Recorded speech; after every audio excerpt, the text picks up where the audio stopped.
So I did, spray and pray method, just sending out a mass amount of applications and not getting a single response back, just a bunch of rejection emails. They essentially said like this was probably the one of the best BDR interviews we've ever had for this role. And there's nothing else that's like hesitating us from moving forward with you. Even when I got this job with Mimecast, the reason I think why they hired me on the spot is because I'm really excited to speak with Jaylen this week, who recently broke into tech sales, coming from a construction background with no past tech experience. This is a really great conversation because we deep dive into not only the things that he learned and really focused on from an academic perspective, but also, quite frankly, some of the brutal rejections and failures that Jaylen had early and often that helped him improve rather rapidly. I say that because I see a lot of people out there who wanna keep watching videos or keep learning one more thing, and that is definitely important as you try to break into the industry, but equally so, if not more, and where I see a lot of people fall off is really putting yourself out there, being willing to be rejected continuously, and in Jaylen's case, once he took a few rejections, still getting that outcome and result by landing at a great company and breaking into tech sales. Last thing before we dive in, I did put timestamps down below if you want to jump around, and also we did recently start a newsletter where we're sending out every week the best tech sales job openings, whether it's remote, in-person, hybrid, etc. So if you are interested in getting some free updates on the best jobs available, you can check out the link in the description. Nonetheless, Jaylen, congrats. Really appreciate the time and conversation, and good luck to you as you start your tech sales career. Hey everyone, really excited to speak with Jaylen this week, who recently broke into tech sales. Jaylen, awesome background. I know you're making the move from more of a construction-oriented background now into tech sales. And maybe just to set the stage as we get into the conversation today, give everyone an overview of what your background was and what had you starting to look towards a career like tech sales. For sure. Thank you guys for having me on today. In terms of how I started originally in like retail, so working at Shoppers right out of school. I actually went to college for skilled trades, but as soon as my program was finished, like COVID hit, so everything pretty much got shut down. I was able to work as an apprentice with a journeyman for about like a couple months or whatever. And like after doing it for a little bit, I figured like, you know what, this is not really something I really want to do long term. Like I understand like how important, skill trade is and all that kind of stuff. But I think just for me, like I kind of really just enjoyed like talking to people more than I did like kind of work with my hands. So I went from there. I went to another job, which was like another general labor job. So doing kind of just like, lifting up things, bringing, a weight from point A to point B, pretty much, right? And as time kind of went on, I realized that I didn't really have a skill to really leverage, like to really grow in at that point. I was just kind of just doing like a bunch of grunt work, but I didn't really have any like focus skills. So I kid you not, there was one day I was on my lunch break and I sat in the back of my car and I'm like, yo, things need to change. Like I really need to change. I really need to like, make a pivot. I need to do something because I'm not gonna last out here to do what I'm doing, all this kind of little grunt work jobs and all that kind of stuff, and not having like any for like formal skills to be able to do anything like going forward. So from there, did door-to-door sales, right? Selling like lawn care packages to different households and stuff like that. And I actually enjoy like talking to people. Went from there, circumstances changed, and I had to get back to general labor. And when I was kind of able to kind of stand on my 2 feet again, I wanted to make the transition back into sales. And I know that because of how I guess lucrative sales is and how competitive the tech industry was, I knew I had to educate myself before like jumping straight in, for sure. Yeah, that's awesome. I love the background, and I think those collection of experiences will really serve you well. I'd love to tap into too, kind of throughout this time, and as you start to look at tech sales, what did you, if anything, kind of start to do on your own, and then what ultimately also led you to that decision to say, hey, it's time to invest in training? Oh, for sure. I saw a YouTube video of about someone who like got into tech sales in the tech industry, but like they weren't doing like coding or anything like that. So I never knew about that side of it at all. And this all happened last year. So I learned about it. I said, like this is something that I would actually love to get into. So I did, spray and pray method, just sending out a mass amount of applications and not getting a single response back, just a bunch of rejection emails. And I think I did that for about, I want to say 3 to 4 months. And I'm like, okay, something, has to change. Like things need to change pretty much. So I came across actually a video of you. I think you're interviewing, I forgot his name was, but he was doing sales engineering. Because that was like the reason that's how like I kind of like found out about the industry to begin with. So I watched that video, went to your YouTube channel, and then just like saw all the other content that you posted. So I'm like, okay, like this sounds, solid. Now I heard about course careers, but I'm like, everyone's doing course careers. So let me see what you guys are, talking about and see what like you guys have to offer. And like I think it was after literally like the first like introduction, like from the mini course. I'm like, yeah, I'm buying this for sure. I already know I'm gonna get a ton of value out of this for sure. So right then kind of pulled the trigger on it. And like kind of like a lot of people said in the back, like the ROI is, I don't know, you can't quantify it. Like it's just like to pay like $600 because I live in Canada, so to pay like $600 to get an $8,000 job is amazing. So yeah, I would say that's the reason why I definitely invest into it for sure. Nice. I love it, man. And obviously, like you put in the work.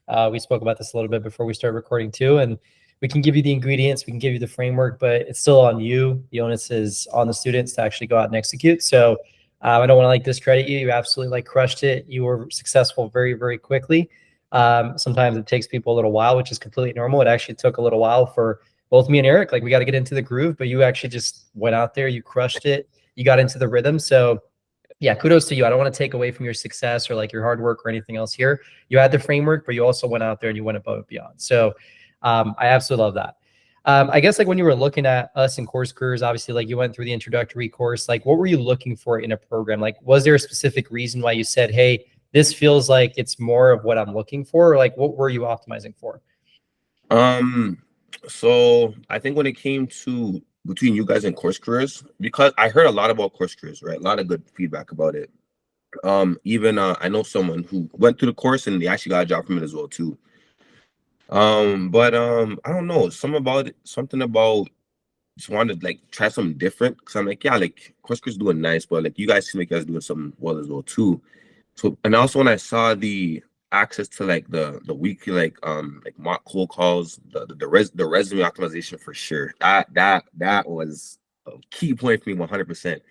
And just the overall community was something that kind of really drew me towards it. And then yeah, man, like the amount of like wisdom and it just saved me so much heartache from having to go out there and like like struggle myself, having resources at that point in time. So I would just say like in terms of like between you guys and course careers, it's really just like I wanted to try something new. I kind of already saw course careers, but like I saw you guys are kind of making like strides and you guys had like a lot of testimonies out as well too. So I'm like, yeah, I'm definitely gonna see what these guys are tapped in about as well too. So yeah. Nice. I love it. Well, obviously we're grateful it shows us, and there's different pros and cons to every single program, right? Yeah. And so I think like we just love that you actually took action. I think the biggest differentiator for people that are really successful is just that they're motivated, that they go out there, they actually follow the steps that are laid out for them, right? So you crushed it. I guess like having gone through the course now, what do you think is like the most valuable part of the program? You mentioned the resume portion, you mentioned like the live cold calling, mock practice, all those different things. Was there a specific segment where you felt like, okay, wow, like from going to spraying and praying to doing this now, this has kind of changed the game for me? I don't know if there's a specific segment, specific section that was like more valuable to you than the rest. Oh, for sure. Two that I can think about was the outreach strategy in terms of reaching out to people with hiring influence and the resume optimization. When I first started like building up my LinkedIn and kind of like trying to get that set and all that kind of stuff, I had people reach out to me and I had to like paid money for people to redo my resume and got no interviews. And I tried redoing it myself, didn't make anything any better, right? So it wasn't until I hopped on that call with Ryan. This is obviously after the resume optimization part of the course, and then going on to the live call, the live call with Ryan, and then just kind of being able to, like tweak certain things, have me like switch up like my summary and like different things I could add like within my resume, like for example, like reading books and wanting to be like self-improve.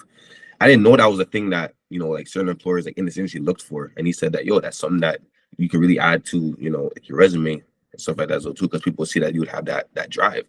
So I would say for sure the resume, the cold calls, and then just the overall outreach method when it came to reaching out to people with hiring influence, for sure. Sure. Yeah, it's awesome. And I know, like, obviously one of the things we were talking about that I really want to double tap into for people on the outside looking in. One of the things you talked about before we started recording this conversation is how you had some first round interviews, didn't get through, but had a couple, started to get the rhythm. Then you were consistently starting to make that second round. Then you started to make the third round, et cetera, et cetera. And I think this is something that so many people on the outside looking in don't put enough emphasis on. Like, to the things you've already talked about, learning is great, but you really have to throw yourself out there and, quite frankly, fail a few times early on to really then be ready when the right opportunity comes along. Maybe throughout your entire interview process, if there's a couple nuggets you could talk about or just share kind of along what that progression and journey was like. I know everyone watching would get a ton of value kind of picking your brain. Oh yeah, no problem. So I'll even go back to like my very first interview. Having my because like the background that I'm from when it comes to like construction and general labor, it's really just straightforward. Like, can you lift up 60 pounds? Do you mind working 8 hours a day? Yeah, cool, you're hired, pretty much, right? As opposed to, why do you want to work here, right? Or what about this company? Or like, what is about this company that makes you want to work with us? Like, why do you want to be with us? Those type of questions I never had before. So my first like recruiter screen, I completely bombed.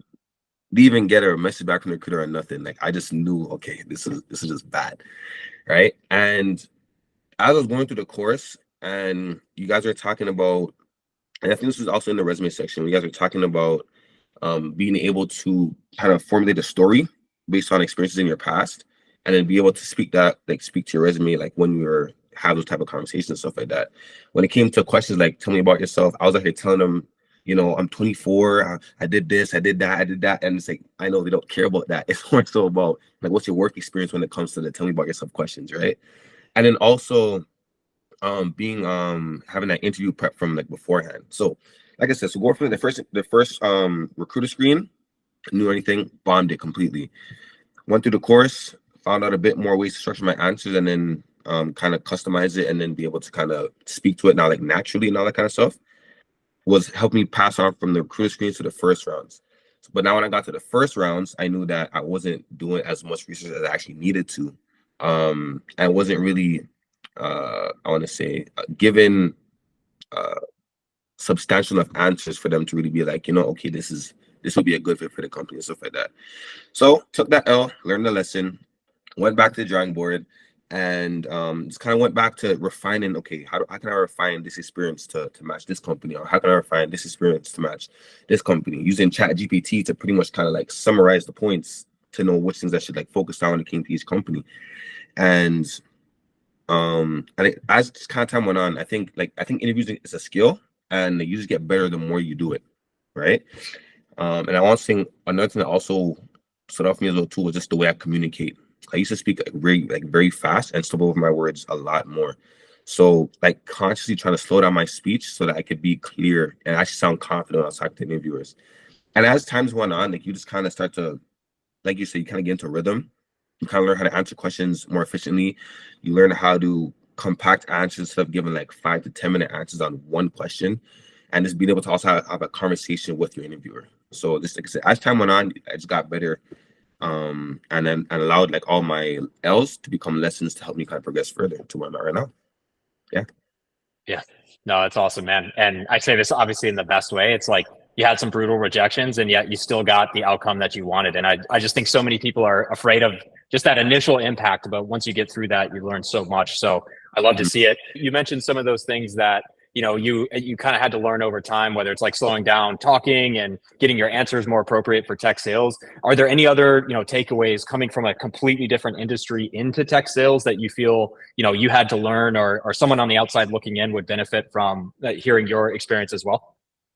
I would say probably is really being able to learn and to kind of leverage the soft skills that you learn like in your previous experience. I think that's probably like the most important thing really is being able to speak to your past experience, but then take the soft skills that would be beneficial for sales. I think is probably like the key takeaway, because I'm coming from an industry where with what I was doing when it came to construction, I wasn't really in too much contact with customers. It was just kind of me, my boss, and we just kind of got the work done. Now with this, it's a more customer facing role where it's like, okay, you're gonna be speaking to customers on like a daily basis pretty much.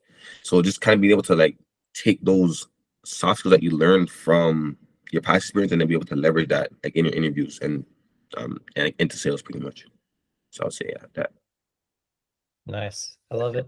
I love how you said turn the L's into like lessons. I think that's like a really good way of putting it. So I feel like there's so many people that are really, really smart, almost like too smart for their own good. Like they like to overanalyze.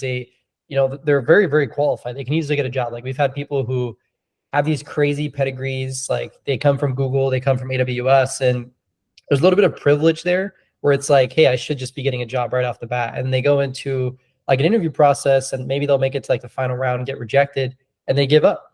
But then we have students that honestly have like no previous experience in tech, no previous experience in sales or whatever else. It sounds like you had a bit of, exposure to sales, but tech was like brand new to you. And so like you come in, you crush it, you're just putting in the work. And that sounds so vague, but like that's really what it is. It's an acid test of like, are you willing to like deal with the rejections? That's where the money is made throughout your entire career as a salesperson. So I absolutely love it. I think there's a lot of good stuff in here. I guess final question, just if you have any tips for people out there who are considering tech sales, making a transition similar to what you did. Maybe they're considering tech sales ascension, investing in coaching or a boot camp for themselves. Or if you could just go back in time, give yourself some piece of advice, anything that you would leave yourself or other people with. One thing for sure I know is not to take rejection personal, because I mean that's something that you're gonna do it in sales regardless. And that's what helps like build resilience. Because when you come into sales, that's what you're gonna be dealing with on a daily basis. You're dealing with yeses, you're dealing with no's. A lot more no's than yeses sometimes, right? So that one thing for sure. Two is knowing that it was just a matter of time before I was probably able to break in for the most part, right? Knowing that if I continue to put the work in, do what I need to do, that it's just gonna come in time, right? Thirdly, being humble, right, and not having too much pride, especially when it came to like applying to jobs and like doing the outreach and not even getting people reach back out to you. Like I remember there was jobs where I probably reached out to about 5-6 people and not one single person get back to me. And it's like you can allow it to discourage you, or you can just say, you know what, all right, let me see if I can change up the way I do my emails or the way I do my outreach strategy to see how I can actually reach out to these people pretty much. And then finally would be leveraging your network for sure. On my LinkedIn, even like students from the course as well too, were kind of giving me pointers and tips as to what other things I could do to kind of help stand out in terms of like doing your job. So like even when I got this job with Mimecast, the reason I think why they hired me on the spot is because I watched that interview that you guys had with Destin, and I think it was Lewis, when they were talking about when he made the prospecting strategy. So I sent that in. I sent in a 30, 60, 90-day plan before our interview. And what I had to do was I had to do a mock cold call and I had to do a presentation. I did a 5 to 10 minute presentation on CMOS, and they pretty much were like, we're going to buy CMOS after this now, after presenting so well. And they essentially said like, this was probably one of the best BDR interviews we've ever had for this role. And there's nothing else that's like hesitating us from moving forward with you. So the last question they asked me was like, when can you start? And I was just completely ecstatic. I was like, wow. Damn, amazing. Offer on the spot. That's amazing, man.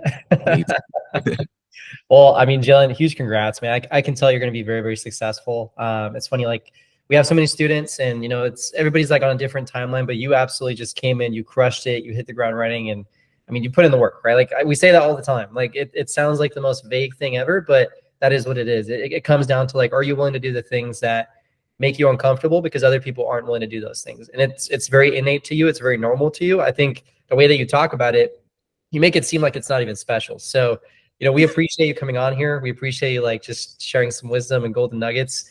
We're going to drop Jaylen's LinkedIn down below as well. So Jaylen, if you're not too busy and if you can deal with a couple of requests from people that are looking to make the same transition as you, definitely hit him up. But Jaylen, we appreciate the time. And yeah, looking forward to seeing you absolutely crush it over at Mimecast. Thank you guys. I appreciate you guys. Thank you.